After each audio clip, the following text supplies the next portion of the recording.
Here on the outside is a common belief that solitary confinement is only for the most hardened inmates, but not so. In some prisons, breaking basic rules or being caught with contraband will earn a prisoner time in the hole. And almost all of these men will be released back into society someday. Studies show they're actually more likely to reoffend on the outside as a result. We return now to ABC's Dan Harris, almost through his first full day of confinement, to look for clues as to why. I've now been in solitary for 18 hours. I'm meeting with jail officials. It feels good to be out of that little cage, I'll tell you that much. When we are loudly interrupted. What is that? It is my neighbor, the mentally ill inmate, breaking down while guards return him to his cell after a court appearance. Jail officials admit sometimes when they put people in solitary, they just get worse. So that raises the question about whether maybe is there a better way? That's a question that we all are asking, and I don't know what the answer is. While here at this jail, most inmates are not in solitary for more than 60 days, in some prisons, inmates can be in for years, decades even. When I'm returned to my cell after my meeting with the guards, listen to what one of them tells me. People need to know what goes on. Thank you. I appreciate it, thank you.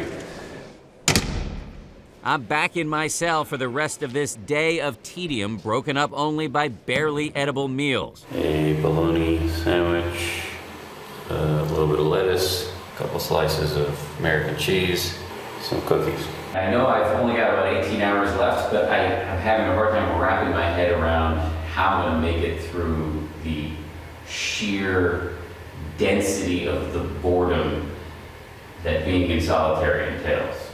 In another part of the jail, Marcel Woods passes the time by writing his mom a letter. I just put my mom, I told her when I have trial coming up. Marcel has been in and out of jail and prison his entire life. This time it's theft and assault charges. Hopefully this time I learn my lesson. Because this isn't the place to be.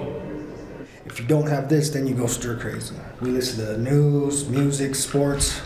August RAYFIELD, who swears by his jail-issued transistor radio, is in for meth possession, stolen checks, and domestic violence. Everybody has one of these. The other thing keeping him sane, the calendar on which he counts down the days.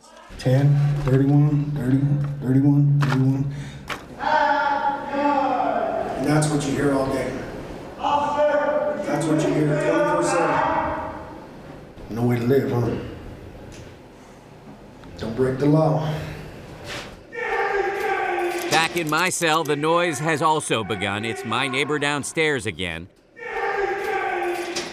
As I get ready for sleep, I'm wondering whether I can make it. The guards have told me I can leave at any time if I can't take it anymore, and that idea is becoming increasingly tempting. The next morning, I wake up in my tiny cell. Personally, I can smell freedom at this point, and I am ready to get out of here.